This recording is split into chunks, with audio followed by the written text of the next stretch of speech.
ये final term preparation series की video है। कंप्लीट सीरीज इस चैनल के ऊपर अपलोड की जा रही है और आज की वीडियो के अंदर आपको MGT 301 के फाइनल टर्म के सॉल्व MCQs करवाए जा रहे हैं फाइनल टर्म एग्जाम्स की प्रिपरेशन के लिए। इसमें सबसे पहले एक या ट्रांजैक्शन यानी कि एक ऐसी transaction in which the organization is making an initial purchase of an item, जिसके अंदर ऑर्गेनाइजेशन क्या कर रही है, एक इनिशियल परचेज करती है एक आइटम की to be use to perform a new job refers to which of the following purchases. यानी कि ऐसा आइटम परचेज करती है जिसको यूज करते हुए परफॉर्म किया जाएगा न्यू जॉब। सो ये इससे मुराद कौन सी परचेजेस होती है, वो है new task purchase, new task purchase. उसके बाद ये कि most organization purchase decisions are made by which of the following categories. So ज़्यादातर जो परचेज डिसीजन होते हैं ऑर्गेनाइजेशन के, वो इनमें से कौन करता है, कौन सी कैटेगरी करती है, वो है फर्म्स बाइंग सेंटर, एक फर्म का जो बाइंग सेंटर होता है वो। और उसके बाद ये कि it's purchase of small business computer, small business computer की परचेज के अंदर मिस्टर अतीक जो है Mr. Atik asked the potential supplier provide information only on units with 1 MB of memory। वो कहते हैं अपने जो पोटेंशियल सप्लायर है कि वो प्रोवाइड करें इन्फॉर्मेशन सिर्फ ऐसे यूनिट्स के बारे में जो 1 MB ऑफ मेमोरी के साथ हैं। जबकि मैनेजमेंट जब इवेल्यूएट करती है परचेज को, तो मैनेजमेंट ये फाइंड करती है कि 1 MB इनएडिकेट है, यानी कि एक तरह से नाकाफ़ी है for many of the software program the use, जो बहुत से सॉफ्टवेयर प्रोग्राम वहाँ यूज़ हो रहे हैं उनके लिए। In this instant the firm would need to modify which aspect of the purchase process. तो अब ऐसी ही सूरत हाल के अंदर फर्म को ज़रूरी है कि वो मॉडिफाई करेंगे अपने परचेज प्रोसेस के कौन से एस्पेक्ट को। इसका जवाब है स्पेसिफिकेशन डेवलपमेंट, क्योंकि स्पेसिफिकेशन का फ़र्क आ गया, 1 MB जो है वो एनफ नहीं है इसलिए। और उसके बाद ये है कि this type of segmentation centers on the word of on the use of word when. अब इस तरह की जो सेगमेंटेशन है, जो यूज़ है वर्ड वैन का, जैसे कि when customer get the idea to buy, जब कस्टमर को आइडिया मिला बाय करने के लिए, when they actually make their purchase, और जब उन्होंने एक्चुअली तौर पे उनकी परचेज की, and when the use the purchase item, जब उन्होंने यूज किया purchase item. So what do marketer call this, so marketer इसको क्या कहते हैं, वो है ओकेजन। और उसके बाद ये कि which of the segmenting strategies carry higher than average risk in consumer market. So इनमें से कौन सी जो है वो सेगमेंटिंग स्ट्रेटजी जो है वो कैरी करती है हायर जो है रिस्क एवरेज के मुकाबले में कंज्यूमर मार्केट में, वो है कंसंट्रेटेड। उसके बाद ये कि which of the following are those product purchase for further processing और for use in conducting a business. इनमें से कौन सी ऐसी प्रोडक्ट है या कौन सी प्रोडक्ट्स ऐसी होती हैं जिनको या तो उन पर मजीद काम किया जाएगा या बिजनेस में यूज़ किया जाएगा, वो है इंडस्ट्रियल प्रोडक्ट्स। उसके बाद ये कि अब ये कि which one of the following factor indicate. अब ये एक बहुत इंटरेस्टिंग सी चीज़ है जो कोटेशन में आपको बताई गई है, the name term sign symbol design और अ कॉम्बिनेशन ऑफ दीज। यानी कि ये जो एक ऐसी चीज़ है, कोई नाम है, कोई टर्म है, कोई साइन है, कोई सिंबल है या डिज़ाइन है, या इन तमाम चीज़ों का कॉम्बिनेशन भी हो सकता है। That differentiate the product of one seller और group of seller from the other seller. यानी कि जो डिफ्रेंशिएट करता है, मुख्तलिफ बनाता है प्रोडक्ट जो एक सेलर की या ग्रुप की दूसरे सेलर या ग्रुप से, ये है ब्रांड। सो ब्रांडिंग के ज़रिए एक प्रोडक्ट को दूसरी प्रोडक्ट से, यानी कि एक सेलर की प्रोडक्ट को दूसरे सेलर की प्रोडक्ट से डिफ्रेंशिएट किया जाता है, मुख्तलिफ बनाया जाता है, इसलिए ब्रांडिंग की जाती है। लोग इसलिए ब्रांडेड प्रोडक्ट ख़रीदते हैं कि उनको इस चीज़ का ट्रस्ट होता है या आइडिया होता है कि हम जो प्रोडक्ट ख़रीद रहे हैं जिस ब्रांड की, वो दूसरी प्रोडक्ट से डिफरेंट होगी। अब वो कितनी होगी कितनी नहीं होगी ये एक अलग इशू है, लेकिन उनको ट्रस्ट होता है इस चीज़ का। उसके बाद ये कि in which of the following cases to establish brand names of different companies are used on the same product. इनमें से कौन से केस के अंदर दो एस्टैब्लिश ब्रांड नेम्स जो डिफरेंट कंपनीज के वो यूज़ किए जाते हैं सेम प्रोडक्ट पे, वो है को ब्रांडिंग।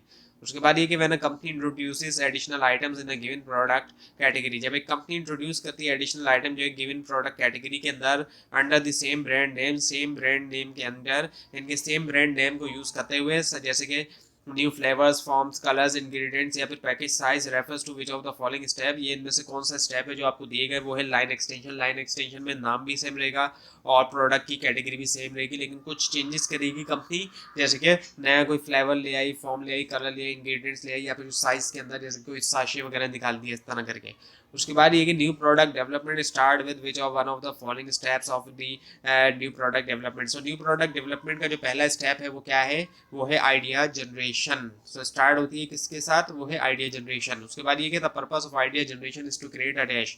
जो पर्पस है आइडिया जनरेशन का वो क्रिएट करना लार्ज नंबर ऑफ आइडियाज, और जो पर्पस है सक्सीडिंग स्टेजेस का वो रिड्यूस करना उस नंबर को, सो लार्ज नंबर और रिड्यूसेस। उसके बाद ये which one of the following groups of people get the product exposure but is not often perceived by majority of potential buyer as a typical consumer, इनमें से कौन सा group जो है लोगों का वो ऐसा होता है कि वो प्रोडक्ट एक्सपोजर मिलता है लेकिन वो अक्सर परसीव नहीं होते, जो मेजोरिटी होती है पोटेंशियल बायर की एज ए टिपिकल कंज्यूमर, वो है इनोवेटर्स। उसके बाद ये कि first national bank launches an innovative in home banking system tied to personal computer, the product is not widely accepted because consumer bank customers don't see the need for such a service, which one of the following is the best description of product failure. So national bank ने introduce किया एक innovative in home banking system जो कि Tide था personal computer से।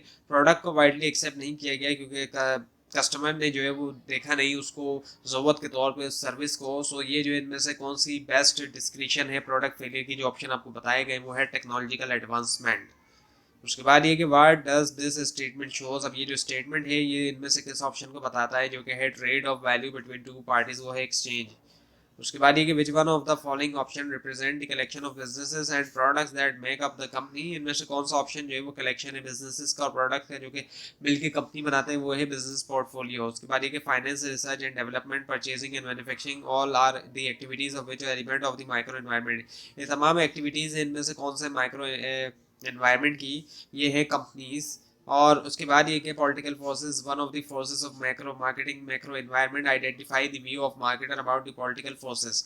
सो marketer कैसे देखते हैं पॉलिटिकल फोर्सेस को बियॉन्ड देयर कंट्रोल, कंट्रोल से बाहर, क्योंकि नॉर्मली किसी भी कंपनी या फिर किसी भी मार्केटर के लिए पॉलिटिकल फोर्सेस जो है वो कंट्रोल से बाहर होती हैं। तो ये जो है गवर्नमेंट के यानी कि इशू होते हैं। उसके बाद ये कि which of the following forces show the marketing macro environment, इनमें से कौन सी फोर्सेस शो करती हैं मार्केटिंग मैक्रो एनवायरनमेंट को। सो ये है demographic, economic, natural, technological, political and culture, और ये पूरे कंट्री लेवल के ऊपर भी होती हैं ये चीज़ें। और उसके बाद ये कि information about consumer competitor and channel member is collected by mostly way from which of the following sources, अब ये तमाम चीज़ें जो आपको बताई गई हैं ये कलेक्ट की जाती है मोस्टली कौन से सोर्सेज से, एक्सटर्नल एनवायरनमेंट से। उसके बाद ये कि which one of the following is not considered as competitive differentiation of a company, इनमें से किस चीज़ को कॉम्पिटिटिव डिफरेंशिएशन के तौर पर नहीं देखा जाता कंपनी की, वो है इमेज। उसके बाद ये कि social and managerial process by which individuals and organization obtain what they need and want through value creation refer to which one of the following concept, अब इनमें से कौन सा ऑप्शन ऐसा है जिससे मुराद ये कि जो सोशल मैनेजरियल प्रोसेस है जिसके जरिए इंडिविजुअल्स और ऑर्गेनाइजेशन हासिल करते हैं जो उनको ज़रूरी होता है और चाहते हैं वैल्यू क्रिएशन के जरिए। सो मार्केटिंग है ये। सो मार्केटिंग का मकसद यही है कि इंडिविजुअल्स और ऑर्गेनाइजेशन को वो मिले जो जिसकी उनको ज़रूरत है और जो वो चाहते हैं। मार्केटिंग का नॉर्मली मकसद सेलिंग करना सिर्फ नहीं होता, बल्कि ये होता है कि वो चीज़ दी जाए लोगों को जिसकी उनको ज़रूरत है और जो वो चाहते हैं। तो इसके ऊपर रिसर्च की जाती है बाकायदा और फिर ऐसी प्रोडक्ट्स बना के उनको सेल किया जाता है जो लोगों की ज़रूरियात हैं या जो लोग चाहते हैं ख़रीदना। उसके बाद ये कि आप marketing manager of a large consumer food company से स्टडिंग, एक मार्केटिंग मैनेजर जो एक बड़ी फूड कंज्यूमर फूड कंपनी का वो स्टडी कर रहा है डिस्ट्रीब्यूशन, प्रमोशन और प्राइस जो है कंपनी की प्रोडक्ट है। सो मार्केटिंग मैनेजर जो वो स्टडी कर रहा है इनमें से कौन सा कॉन्सेप्ट, वो है मार्केटिंग मिक्स। उसके बाद ये which one of the following option represent this statement, में से कौन सा ऑप्शन रिप्रेजेंट करता है इस स्टेटमेंट को कि what place do you want your product to hold in consumer mind, इनके क्या प्लेस आप यानी कि क्या जगह रखना चाहते हैं आपकी प्रोडक्ट की कंज्यूमर के माइंड में, वो है पोजिशनिंग। उसके बाद ये कि when a church targets different demographic groups to increase attendance, it is an example of which of the following option, अब एक चर्च जो है वो टारगेट करती है डिफरेंट डेमोग्राफिक ग्रुप्स को ताकि वो अपनी अटेंडेंस को बढ़ा सके। सो ये एग्जांपल है इनमें से किस ऑप्शन की, ये है non profit not for profit marketing. जब कभी भी कोई रिलीजियस ऑर्गेनाइजेशन टारगेट करती है सो वो नॉट फॉर प्रॉफिट के अंदर आ जाता है। सो ये नॉट फॉर प्रॉफिट मार्केटिंग है। उसके बाद ये कि स्टीव लेनार्ड ऑनर और operator of supermarket reacts adversely to losing a single customer sale, he feels that this amount to losing the entire stream of future purchases that a consumer is likely to make if he she remains in the area, which one is an illustration of the following concepts। so इसका जवाब है customer life time value, क्योंकि यहाँ पर बात हो रही है entire stream of future purchases की, इसी वजह से कस्टमर की लाइफ टाइम वैल्यू की बात हो रही है। उसके बाद देखिए which one of the following, इनमें से कौन सा ऑप्शन जो है following option is best to explain the purpose of intranet, इनमें से बेहतर ही मतलब एक अच्छी तौर पे वो एक्सप्लेन करता है जो पर्पस है इंट्रानेट्स का। अब यहाँ पर इंट्रानेट्स की बात हो रही है, ये है कम्युनिकेशन विद अमंग एम्प्लॉयज के दरमियान कम्युनिकेशन होना। उसके बाद ये कि which one of the following, इनमें से कौन सा ऑप्शन जो है which one of the following set जो है actually refers to the order और sequence of marketing management function, उससे मुराद order है, यहाँ पे जो sequence है marketing management function का वो क्या है, marketing planning, implementing and control, planning हुई, फिर implementation होती है और फिर control होती है। और उसके बाद ये कि which of the following set refers to the order of action in marketing control process, इनमें से किस ऑप्शन से मुराद ऑर्डर ऑफ एक्शन होता है मार्केटिंग कंट्रोल प्रोसेस में, वो है सेट गोल, मेजर परफॉर्मेंस और evaluate performance and the corrective action. तो ये आ जाता है। और उसके बाद ये कि एडवर्टाइजिंग एजेंसीज जो है वो एग्जाम्पल है इनमें से कौन सी मार्केटिंग इंटरमीडियरीज की, ये कौन सी मार्केटिंग इंटरमीडियरीज होती हैं, एडवर्टाइजिंग एजेंसीज जो होती हैं, ये है मार्केटिंग एजेंट सर्विसेज एजेंसी। उसके बाद ये क्या, agencies that buy goods and services, agencies जो कि बाय करती हैं गुड्स और service in order to produce public services और transfer them to those that need them, reflect which of the following market, ये है गवर्नमेंट मार्केट्स, ये government markets होती हैं। उसके बाद ये कि इन क्रिएटिंग रिसर्च क्वेश्चनियर बनाने के अंदर which of the following is good advice for research specialist to follow, इनमें से कौन सी जो है वो बेहतर एडवाइस है रिसर्च स्पेशलिस्ट के लिए कि वो फॉलो करें, वो है use care in the wording and ordering of question, यानी कि वो केयर करें जो वर्ड्स का इस्तेमाल है कि कौन से वर्ड्स का वो यूज कर रहे हैं, और जो ऑर्डर है क्वेश्चन का कि कौन सा क्वेश्चन कब आना चाहिए, कौन सा पहले कौन सा बाद में, कौन सा दरमियान में आना चाहिए, इन तमाम इन चीज़ों को ये एडवाइस दी जाती है। उसके बाद ये कि market stimuli consist of the 4 Ps, market stimuli में 4 पीस हैं, 4 पीस हैं, which one is not of these P, वो है पॉलिटिकल नहीं है, product price place and promotion होता है तो पॉलिटिकल नहीं है। उसके बाद ये कि Maslow has a list of human needs from the most pressing to the least pressing, they include all of the following except. So Maslow ने जो है वो एक लिस्ट दी ह्यूमन नीड्स की, मोस्ट प्रेसिंग से लीस्ट प्रेसिंग तक। अब जो मैस्लो का जो पिरामिड है, जो एक हिरार्की है, वो उसके अंदर अगर आप देखें तो कौन सी नीड शामिल नहीं है, वो नीड रिकग्निशन नहीं है, फिजियोलॉजिकल सेफ्टी नीड और सेल्फ एक्चुअलाइजेशन ये आपको दिखाई देगा, लेकिन नीड रिकग्निशन नहीं मिलेगा आपको, ये एक एक्सेप्शन है।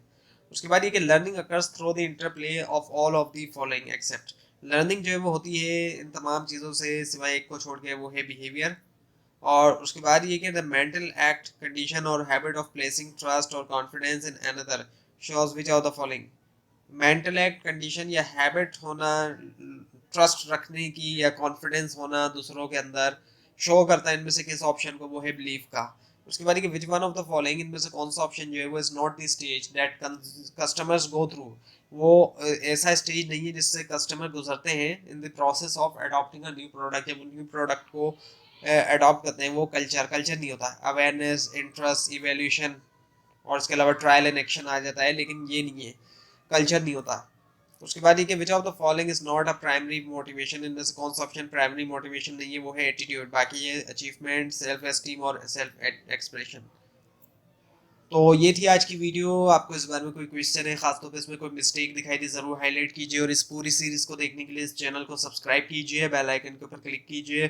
Thanks for watching this video and best of luck for your exam.